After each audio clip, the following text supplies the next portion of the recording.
Colonization never ended in the white supremacist system. And as we see today, the colonization is in the mind.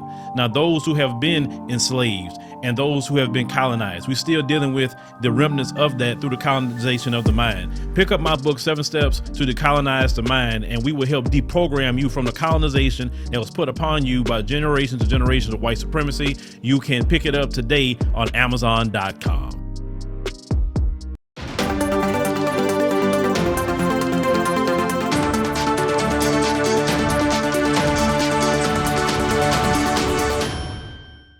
So 6 people were identified by the FBI as persons of interest in relation to a spate of bomb threats made against multiple HBCUs. It said names of the 6 were not released because they were said to be minors. Now, citing a senior law enforcement source, it was reported that federal authorities described the juveniles as savvy and able to mask the source of their threats with complex technology. It said, according to what was reported, the string of threats was likely racially motivated. It said nearly 20 HBCUs went into lockdown and had increased security presence after receiving their threats on Tuesday, the first day of Black History Month. Now, the threats came a day after a previous bout of threats were made against another set of HBCUs, including Howard, and weeks after yet another round of threats against Spelman and Xavier. It said in a statement, it said the FBI said its Joint Terrorism Task Force is investigating. So this investigation is the highest priority for the Bureau. It involves more than 20 FBI field officers across the country. So these threats are being investigated as racially motivated, or ethnically motivated violent extremism and hate crimes. The scare left students uneasy Tuesday. Even as school officials deem the threat to not be credible and reopen campuses. Now, one person said, many of my classmates and I have been on edge today. Nzine Kalu, a freshman at Howard, I've spoken to many students that feel unsafe, especially on an open campus like Howard.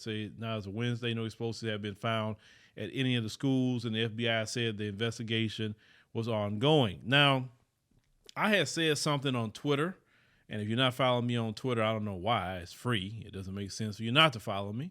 And we provide all our information to follow us in the pinned comment. So go down there and follow us everywhere that you can. But I started noticing these things start happening after the first one that happened. It happened after the top recruit in the United States went to Jackson State with Deion Sanders. Florida State University thought they was going to get this kid, and they didn't. And then you had another kid that also committed, I think, to Jackson State as well.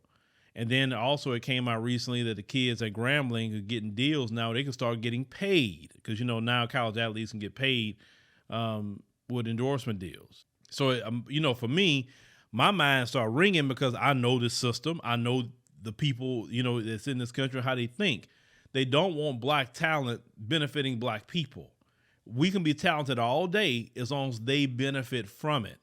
So imagine all the top-rated football players, basketball players, track stars, anything that we do.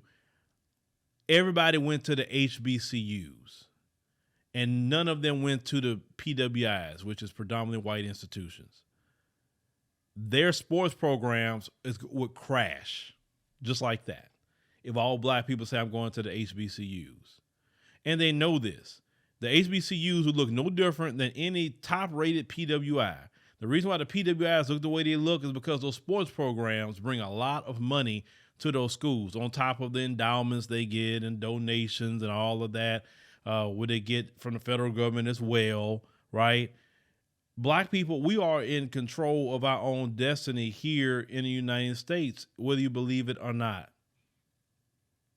You complain about, that's why it makes me sick to even make videos of Black people complaining about freaking racism at a PWI when you have your own institutions to go to. You don't have to even deal with that.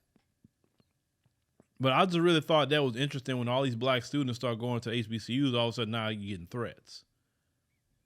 And the FBI did say they were racially motivated. So these were white supremacists.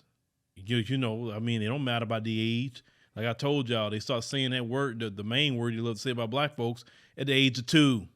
I told y'all that a long time ago. because they hear it in their household. That's where they learn it.